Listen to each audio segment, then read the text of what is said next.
Bonjour. Après, ah ouais, la tablette, c'est une vraie tablette.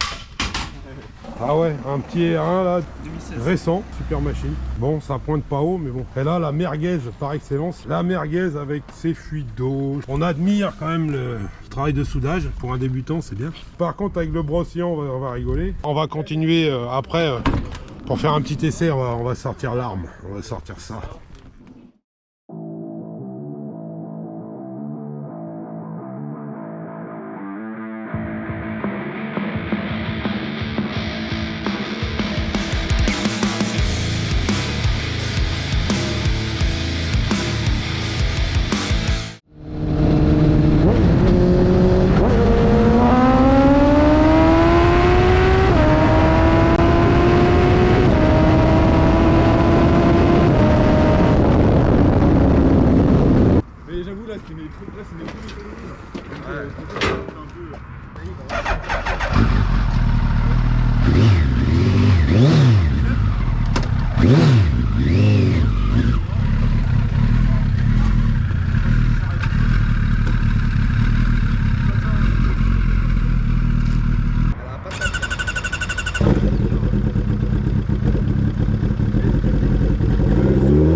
De batterie, on change de monture. C'est parti. ZX10 turbo. Comme d'hab, la turbo, ça consomme, ça avance pas, mais ça consomme. Enzo, mets du carburant qui fait avancer ta meule. Il n'y a que du gazole ou du 98. T'as vu, c'est écrit fully sur la pompe. Avec ça, tu vas avancer, attention. Ah, voilà. Bon. La R1, c'est pareil, ça consomme. Vas-y que je te. Mais bon, ça roule quand même un peu.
Fume de l'huile.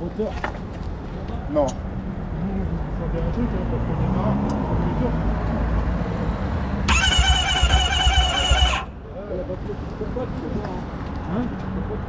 Voilà l'aventure ZX10 un peu écourtée là.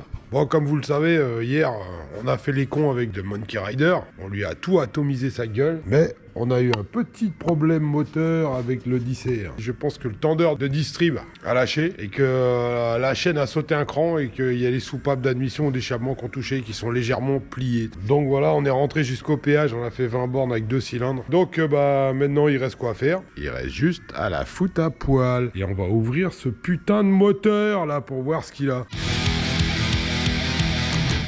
Demain, peut-être tout à l'heure, j'enlève le plénum. On enlève la descente de turbo. L'injection, je pense qu'on va juste défaire le faisceau. Et l'injection reste sur le moteur, on va tout descendre le moteur. Donc voilà, c'est relativement rapide. Ça devrait aller bien. Donc on a eu un putain de problème en fait. Tu la vois la bougie là, regarde l'électrode, elle a disparu. Bon, même topo pour les 4 bougies. Alors qu'est-ce qui s'est passé? En fait c'est un truc simple et compliqué en même temps. Donc là, la 10R on l'a fait tourner à l'éthanol E85 de la pompe avec une reprog E85 de compétition. Donc enfin avec un E112 de compétition. Donc la map, a été faite pour un alcool pur, pas un alcool de pompe. Enfin, un éthanol de pompe. Et le truc qui s'est passé, c'est que sûrement que l'avance était pas assez... il n'y avait pas assez d'avance. Et on a eu un point de fusion, un point de chauffe dans les chambres de combustion en pleine charge. Il suffit d'un point de fusion de merde pour que l'électrode devienne rouge et soit pulvérisée dans la chambre. Et après, une fois que tu n'as plus d'électrode sur une bougie standard, ça fait une flamme de chalumeau. Donc si tu lui balances de l'oxygène, du carburant et en plus t'as du boost au cul, bah ça fait un effet oxyacétylénique comme c'était arrivé sur mon moteur de buse. Donc tu vois, ça a pulvérisé les soupapes d'échappement qui sont devenues des espèces de tulipes, on sait pas trop, regarde. Tu vois, ça s'est déformé grave. Les admissions elles ont rien, l'échappement elles sont mortes. Tout ça parce que c'est des soupapes de merde en titane d'origine. Le titane c'est bien pour des moteurs Atmo mais pas pour des moteurs turbo. Donc du coup, je suis en train de faire fabriquer des soupapes en inox pour les remplacer. On va mettre des ressorts APE bien plus solides et on va surtout remplacer les bougies, je vous montrerai après, c'est des bougies un peu de compète. Donc qu'est-ce qui est arrivé au piston? Bon celui-là, vu de ce côté-là, ça va, mais alors ce côté-là, là, regarde. Bah, en fait le piston il a tellement eu un coup de chaud qui s'est dilaté à un point, bah je te dis pas, et ça a donné ça, bah les 4 pistons sont ultra morts, hein. Celui-là ça va encore, et celui-là laisse tomber, regarde, la calotte elle a cramé, et ici pareil. Donc le bloc cylindre, bah je te raconte même pas l'histoire, tu vois, il y a eu un dépôt de matière, bah c'est des morceaux de piston, plus la surchauffe, ça a dilaté les calottes qui sont venues fondre et se déposer dans le cylindre. Bon, ici c'est encore pire. Donc le bâti, il est bon pour un réalisage, mais ça vaut le coup si tu as envie de te faire chier. Moi, j'aime pas me faire chier. Bon, le bâti, on va le garder quand même, hein. En bâti de secours, ça se revend toujours pour un réalisage sur eBay. Et moi, j'ai réussi à dégoter un truc comme ça, là. C'est grâce à un mec du Bon Coin. Et, étonnamment, sur le Bon Coin, on trouve quand même des mecs bien. En fait, le bâti, il est neuf. Il sort du carton. Là, je te mens pas, le bâti, là, il sort du carton. On voit bien la différence. Jamais roulé. Il a encore le numéro de série de la fabrication. Donc, un bâti comme ça vaut 3600 €. Grâce à mon copain Florent, je dis merci à Florent. Je l'ai payé 1000 balles. Bon, 1000 balles, ça va. C'est une somme, mais ça va. Ça pourrait être pire. Donc on va reconditionner le moteur avec les bonnes pièces. Et ce coup-ci, on va avoir des bougies spéciales, sans électrode. On va faire une carte route. Bah, la carte route, on l'a déjà. On va la faire modifier avec un knock learning, c'est-à-dire un apprentissage du cliquetis moteur. C'est-à-dire un apprentissage qui va permettre, s'il détecte du cliquetis, s'il ressent du cliquetis, le capteur, il va diminuer, enfin il va augmenter l'avance, justement pour pas avoir de surchauffe en chambre. Ça va dégrader le fonctionnement moteur, mais au moins ton moteur partira pas en sucette. On attend des pistons neufs, parce que les pistons ils sont massacrés, et celui-là on va le remiser, on va surtout le refourguer sur eBay. Pour un réalisage, ça ira très bien. Je vais essayer de le vendre dans en étant gentil, 300 balles, ça devrait aller. Et ça devrait partir. La culasse, bah alors, il y a eu des erreurs de fait au montage par mon pote Jack Frost. La culasse, elle est là. Robin, il est en train de s'en occuper. Tu vois, il est en phase opération chirurgicale. Donc, on reprend les usinages d'origine Kawasaki qui étaient de qualité dans le temps. Et maintenant, quand tu vois le travail de merde qu'ils font, t'as peur. C'est vraiment de la merde. Donc, on fait un équilibrage des conduits. Hein, pas sur commande numérique ce coup-ci. On va juste faire un équilibrage. C'est-à-dire, on n'enlève presque pas de matière. On fait en sorte que chaque conduit ait la même taille. Hein, la même taille et le même genre de nettoyage pour remonter. Les sièges, ils n'ont pas mangé. Ils sont propres. On va décaper tout ça. Et on va remonter avec donc des soupapes en titane à l'admission parce qu'elles n'existent pas pour cette version de merde là, avec des soupapes en inox à l'échappement, avec une reprog OSP 98 pour la route et une reprog à l'hectanol E112, encore on n'est pas assez de puissance. Sachant que la moto quand même, hein, sous SP 98, elle fait à peu près 450 chevaux. Hein. Donc ça envoie quand même du steak haché. Là. Donc les bielles, elles n'ont pas trop mangé, on a eu un petit coup de chaud sur les têtes, mais c'est pas vilain. Bielle Cario sur mesure, ça n'existe pas. Maintenant tu les trouves chez Vosner, mais ça n'existait pas avant, c'était des bielles custom. Là, ça fait une semaine qu'on a cassé. Aujourd'hui, pile, 7 jours. J'ai déjà le bâti. Normalement, les pistons ils devraient arriver la semaine prochaine et les valves dans 15 jours. Je vais être peut-être un peu juste au niveau de mon délai. J'avais dit avant fin février. J'espère avant le 15 mars, ça tourne. Donc, tu vois, chez SL Speed Team, on perd pas de temps. Donc, on remet ça sur la route. On fait moins les cons sur la mise au point et c'est reparti comme en 40. Avec les modifs qui vont bien. En même temps, regarde. On est en phase de fabrication. J'ai acheté un vieux bras oscillant de 2016. Donc ici, le bras oscillant, je suis en train de fabriquer un marbre pour faire des extensions. Donc c'est-à-dire que je vais couper le bras ici et je vais faire des extensions de quoi me rallonger de 5 cm. Donc voilà, je suis en train de fabriquer le marbre et on vous montrera ça aussi en fabrication. C'est pas un truc de ouf, hein, mais bon, il y en a, ils trouvent ça, oh là là, le bras, on va le charcuter, on va le couper en deux. Donc tu vas voir comment on fait des trucs de ouf chez nous. Ici, c'est bon, donc la culasse, c'est Robin qui s'en occupe. Donc ça devrait aller bien et vite et surtout propre. Il est très soigneux et très précis, un peu plus que moi.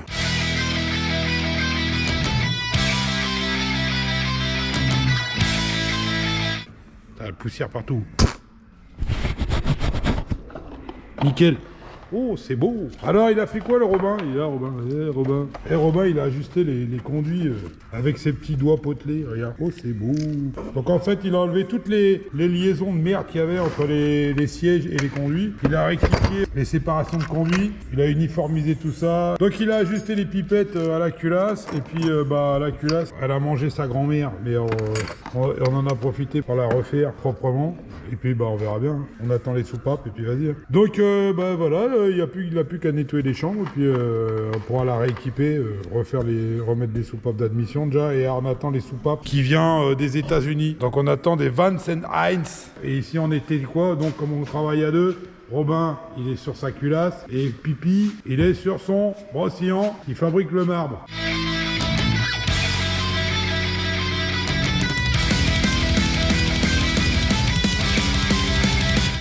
On a fini le marbre. Il n'y a plus qu'à couper tout en pièces. Ah, je vais le couper à la tronçonneuse. Ça va chier. On l'a amputé dans ses morts de son morceau de bras. On a fait un traçage. Et cette pièce-là, je vais la redessiner pour la rallonger. Et on la ressoudra sur le brossillon. Donc c'est un brossillon de merde que j'ai trouvé pas cher sur le bon coin, 100 balles. Allez, hop. Et là, on va massacrer l'autre côté, là. Oh, le chirurgien. Tiens, voilà à quoi ça ressemble d'origine. Et voilà ce qui lui reste, le pauvre bras là. On lui a coupé le bout. Normalement, si je suis pas trop un mongolien, tu vois, j'ai fait des pièces presque identiques, à quelque chose près. Putain, regarde. J'ai pas fait exprès, mais il y a 1 millimètre d'un côté, un petit millimètre. Donc après, j'ai plus qu'à rectifier mes portées là, puis ça ira très bien.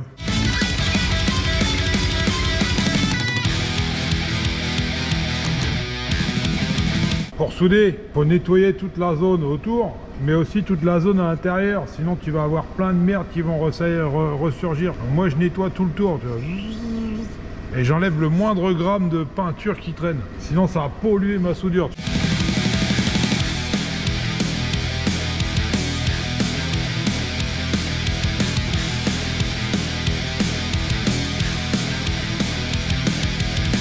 C'est prêt à souder, regarde. Faut vraiment pas laisser de merde hein, quand tu soudes de l'alu. Faut que ce soit vraiment propre. Ça devrait être pas mal. Bon voilà, on applaudit avec les deux couilles. Ouais, si on y arrive, tu secoues un peu là. Ah, si je pouvais, je m'embrasserais sur la bite. Oh là, disons, je m'étonne des fois. Magnifique. Tu vois, ici par contre, j'aurais pu chauffer et ramener un peu la tôle. Je vais lui mettre un petit coup de presse là, parce que c'est un peu de la merde. Si tu regardes bien l'alignement là, on est un peu en saillie. Bon, à la soudure, ça va être magnifique, hein, mais bon.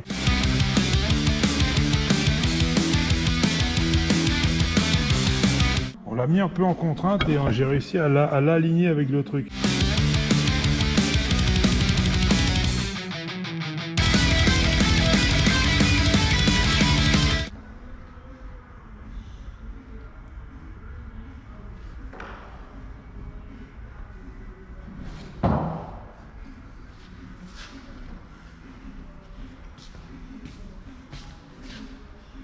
T'as vu la qualité du travail? T'as vu la qualité du pâté, mon pote? Terrine de sanglier chassé par la maison.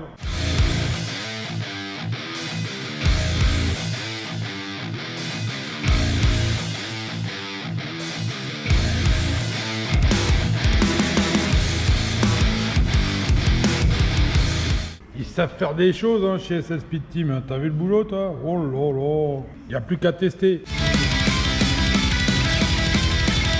Mise en route de la machine de l'enfer, la vieille. Assis sur plateau, Robin il fabrique des biellettes de rabaissement pour le ZX10.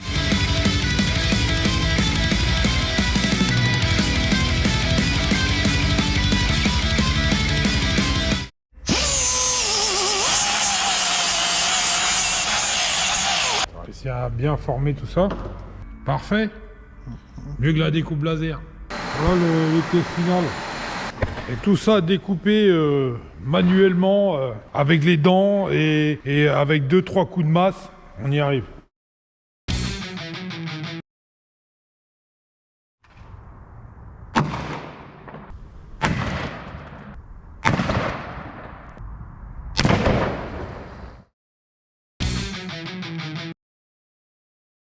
Poursuite du ZX10. Robin il est en train de remonter le bas moteur, on le rééquipe parce qu'il nous manque encore les pistons. On a reçu un truc qui va bien. Ressort APE. Putain, le sachet est tout pourri. Ressort APE renforcé, ils sont un petit peu plus durs. Donc ça évitera les affaissements. Soupapes, elles sont où les Vinson Heinz? On a reçu des Vinson Heinz. Elle est où la boîte des Vinson Heinz? Ah ouais, elle est là. Oh, des Vinson Heinz. Donc les soupapes Vinson Heinz qui normalement vont pas là-dessus. Donc nous on va tester. Hein. C'est pas Vinson Heinz le ketchup. Hein. C'est Vinson Heinz les soupapes. Les soupapes 2016-2019 n'existent pas. Mais par contre la 2011-2015 oversize 1 mm elle passe dessus. Nous on va essayer. On va les mettre en place et on va essayer ça. Puis on va voir ce que ça raconte. Hein. Soupapes en inox, un échappement ça ira beaucoup mieux avec la température. Surtout quand tu as un turbo juste derrière les soupapes. Hein. Donc il nous bogue les pistons, et puis on peut remonter 2-3 conneries, et ça ira bien. Petit rodage Enfin, rodage, c'est pas un rodage, c'est un portage des soupapes. On va juste porter pour voir si ça porte bien.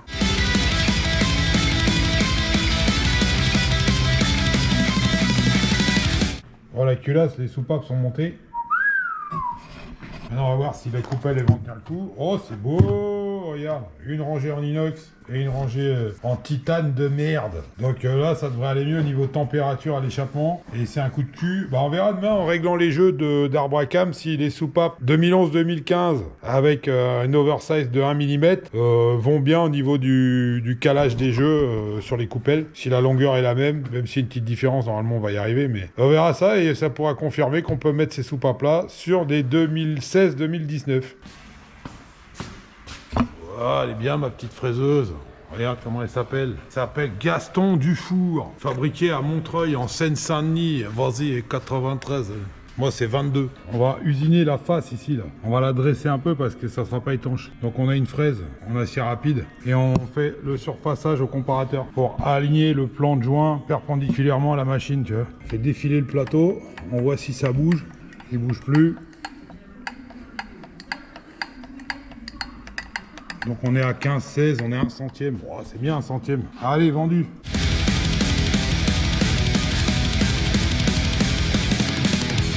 On a surfacé le plan de joint et puis on a agrandi la surface de contact. Donc c'est pas mal, sauf que je suis déçu. Mon ancienne pièce, le filetage devait pas être bon. Je sais pas si je vais refaire une pièce. Ça me casse les couilles. On est le 5 mars, bloc 9, Villebrequin avec les coussinets appairés, les coussinets montés, les vis pas à monter, piston neuf en Vosner. Bah, du coup, les CP, il n'y en avait pas en stock, donc on a pris des Vosner. Petit avantage, c'est que le CP, en ce moment, ça vaut 800 balles. Le Vosner, je les touche à 580 balles, livré chez moi.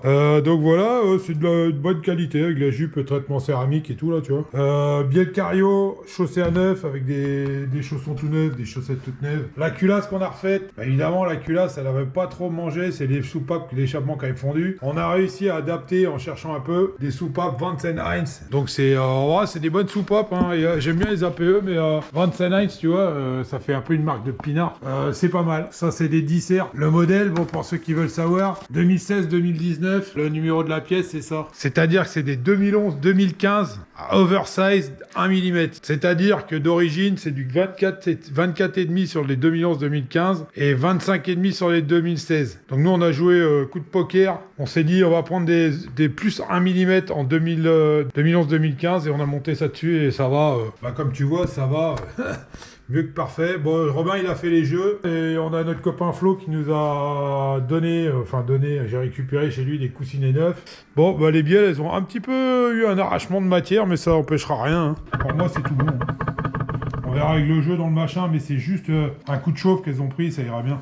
Piston Voissner sur Biel Cario, tu vois, un attelage de haute technologie. Raccord d'huile turbo, tiens, fabrication maison en inox. Là, j'ai fait ça avec mes petites mains, j'en ai chié comme bouffon là pour faire les tarots. Mais enfin bon, ça se passe bien. Quand on est motivé, on y arrive toujours. Le vélo, il se retrouve tout seul, tu vois, il va se faire raccorder la gueule avec les bielles, les pistons au bout. Et voilà, donc assemblage.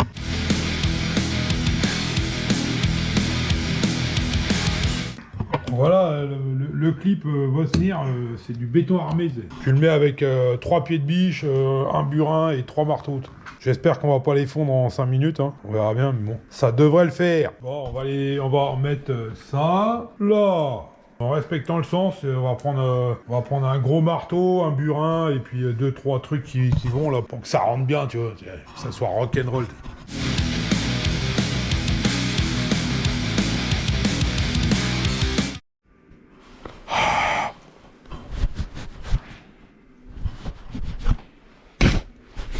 On en a chié comme des taureaux pour remettre les 4 pistons avec des bielles, les racleurs, misère sur les Vosnir, enfin, misère enquillée. Donc s'ils sont dedans, ça y est. Tu fais un petit beurrage avant le montage, hein, quand même. Tu vois, tu fais du beurrage artistique. Tu vas en mettre après, je te dis pas. Vu que je vais démarrer, on va faire un rodage en faisant un burn dès le départ, tu vois. Faut que ça soit nickel. Non, je déconne.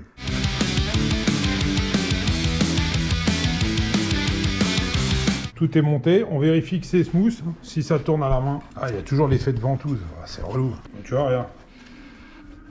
Bon, les cales, elles sortent, mais bon. On le met en position milieu, on tasse bien les 2 cales. Oh, qu'est-ce qu'on va faire maintenant?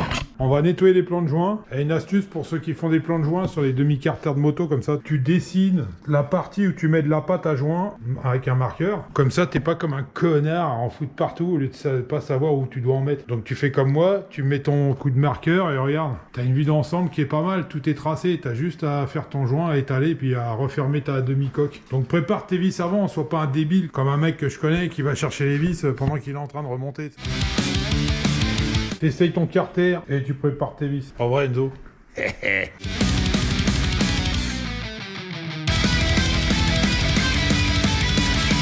Remontage des tirants, là, on remonte la coulasse. J'espère qu'on va avoir le temps.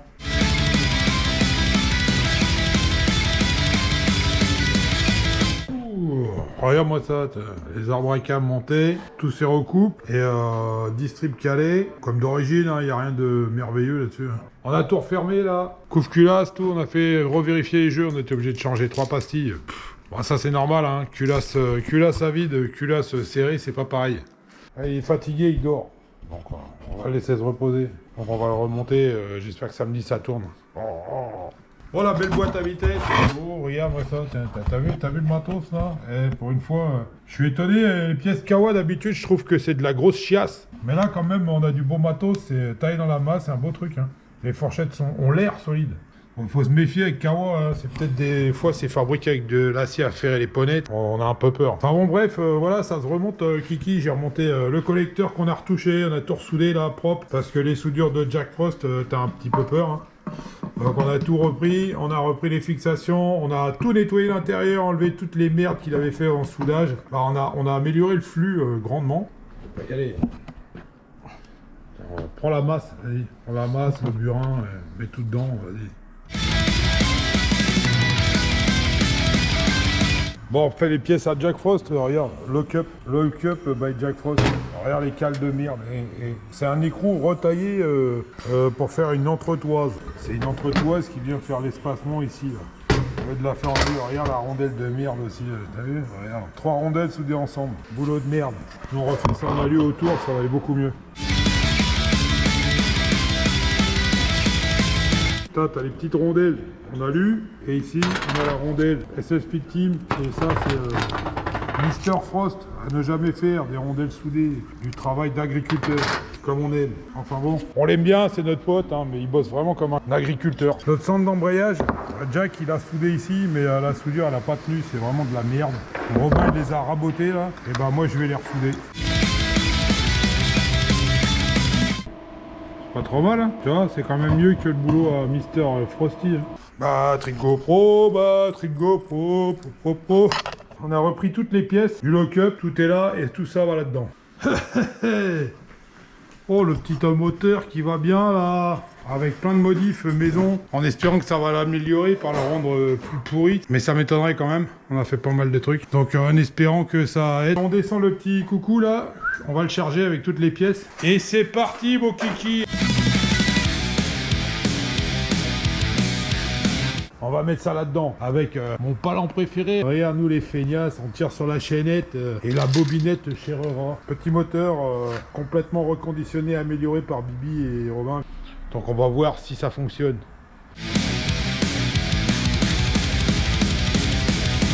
Après 4 heures de boulot, on a changé de carburant. Le moteur il a jamais démarré. On va voir si on est des tocards ou si on est des bons. Ça devrait démarrer normalement. Hein.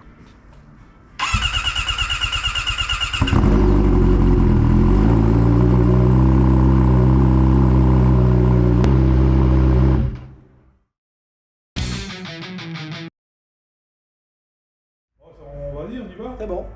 T'es en surveillance. Je suis en surveillance. Je te dis, si je gueule, c'est que...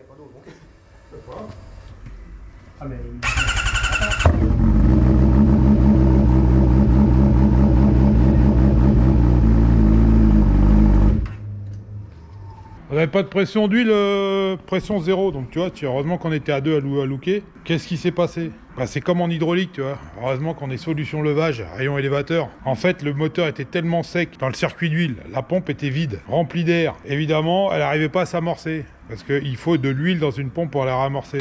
Robin, il a rempli la pompe avec de l'huile. Moi, j'ai mis de l'huile plein sa gueule dans le carter. On l'a mis en béquille latérale, tu vois, en incliné là. Comme ça penchait du côté pompe à huile. Et on l'a amorcé au booster sans mettre le contact. C'est-à-dire qu'on fait tourner le démarreur pour faire monter la pression d'huile. Miracle, oh, grand seigneur du Land Speed, SL Speed Team, oh. L'huile, la pression est montée tout d'un coup. Waouh!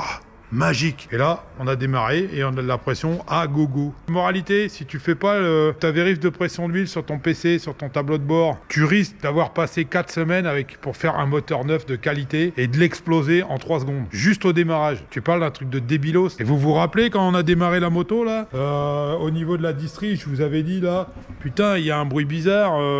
J'ai l'impression que il y a un truc qui claque, faut qu'on ouvre le moteur. Ça fait un peu un bruit de diesel parce que la distrib, va falloir qu'on ouvre le moteur pour faire un petit contrôle. Et ben là, on va vous faire écouter le moteur que nous on a monté. Et vous allez voir, c'est pas du tout la même. Voilà, tu vois, là, il n'y a aucun bruit. Mais alors même pas un claquement, c'est un truc de ouf.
Elle est en bas de la coupe sur le noir.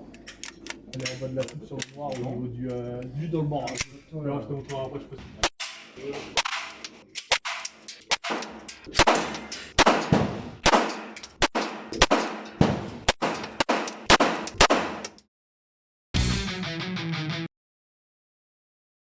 encore un truc qui va bien, comme d'habitude. Putain, problème de pression. Le capteur de pression de turbo, là, qui nous fait chier, là. Il y a un connecteur qui va pas. Ben voilà, ce petit enculé de raccord, là, qui nous fait chier, là, pour la lecture de la pression de turbo.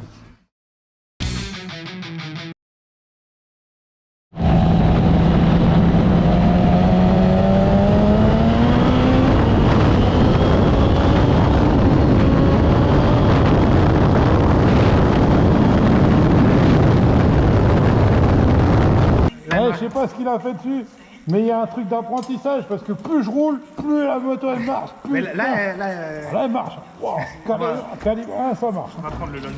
Oh la vache, putain. Ah là, et le moteur il tourne comme une horloge. Ah, c'est un truc de ouf. J'étais pas la foutre contre un mur, cette pute. Ah, elle m'a cassé les couilles. Hein. Bon, putain, comment elle roule bien. Oh là là. J'avais envie de la brûler, de la carboniser, de la défoncer à coups de masse, de lui chier dans la bouche, de tout lui faire à cette grosse pute là. Oh, j'ai dit un gros mot. Oh, le con. En fait, il y avait un fil qui nous tordait la gueule sur le capteur MAP, c'est-à-dire le capteur de pression. Il y a un fil qui se branlait la nouille comme ça. Là. Tu sais, comme les mecs qui parlent trop, c'est la nouille qui se gigote et fait rien d'autre. Bah là, j'ai fait un log par rapport au premier. Oh, mon pote, un instant, mais le premier, j'ai l'impression de me balader avec une tondeuse avec le starter. Et ben là, je me trimballe avec une fusée en train de s'allumer. Oh, vache. Même avec le browse d'origine en cal 1, c'est vraiment agréable. Donc quand j'aurai le bras rallongé maison, oh mon pauvre Enzo, tu vas manger ta grand-mère.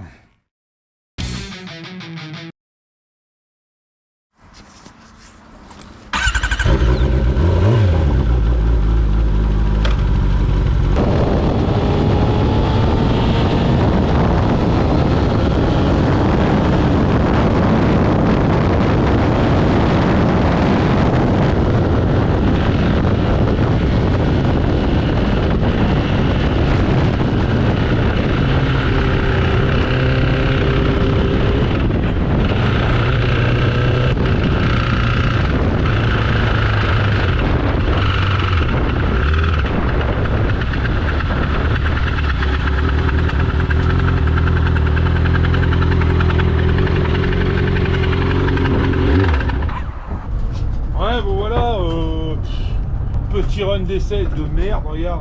Tu sais où je suis là? On est dans la camionnette de dépannage avec la moto.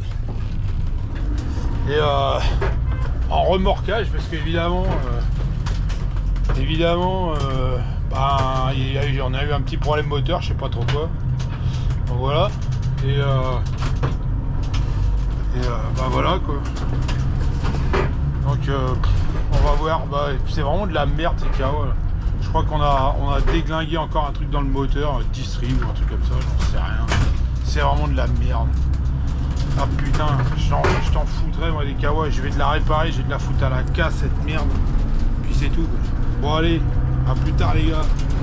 On rouvre encore cette grosse merde. Putain.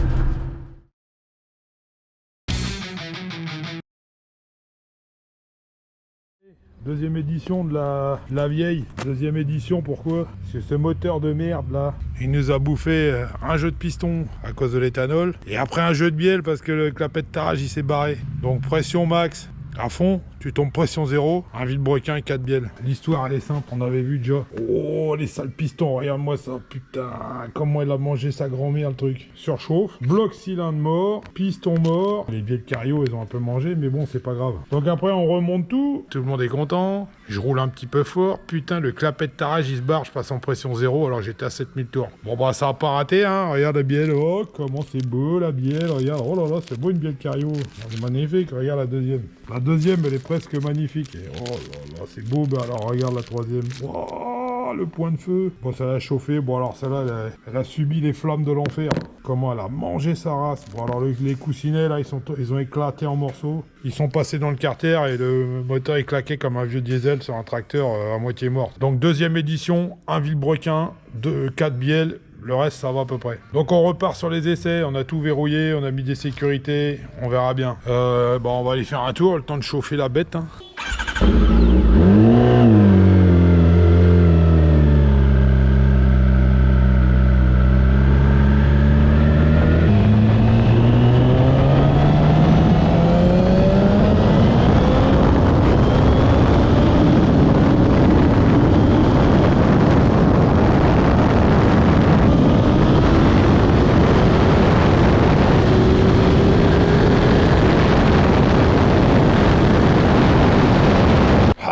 Petit tour, zone rouge. Enfin, pas rouge, presque rouge. Bon là on est en train de faire des essais. On met une sécu de pression d'huile mais c'est relou parce que la moto elle tombe en panne dès qu'on tombe en dessous les seuils réglés. T'es au milieu de l'autoroute, tu passes ton truc, elle s'arrête, t'es obligé de t'arrêter pour la redémarrer.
Bon voilà les copains, la prochaine fois qu'on revoit la 10R Turbo, on va la mesurer à la Yabusa Turbo du Monkey Rider. On aimerait bien mesurer aussi la H2 de Monsieur Boiserie, de Lucien, ça serait pas mal. Ou à une de ses voitures, hein, sa Golf R32 s'il veut. Pour tous les nouveaux et puis pour tous les anciens, les nouveaux, abonnez-vous et puis regardez ce qu'on fait. Parce que si on veut survivre, ben, il faudra bien qu'on ait du soutien. Ce qu'on fait, c'est que la petite vidéo qui va sortir sur cette machine de rêve qui nous a bien fait chier d'ailleurs, cette grosse merde, mais qui franchement est super agréable à utiliser parce qu'elle est, c'est quand même un avion de chasse quand même. À force d'efforts, on y arrive. Hein. Donc le résultat est bien. Elle nous a bien péniblé la gueule, elle m'a vidé le porte-monnaie en même temps en passant. Si on pouvait être plus visible et avoir votre soutien, et puis pas mal de spectateurs qui aiment la belle mécanique, la puissance, les burns, les casses moteurs. Bah, vous voyez, les casses moteurs, rien que sur une seule moto, on en a eu deux, hein. Et des grosses. J'espère que vous avez bien vu comment ça se passe, hein. Une prépa moteur, c'est jamais sûr. Surtout sur une Kawa, c'est plutôt aléatoire. Le résultat, pas forcément celui qu'on attend, mais bon, on y est arrivé quand même. Là, on part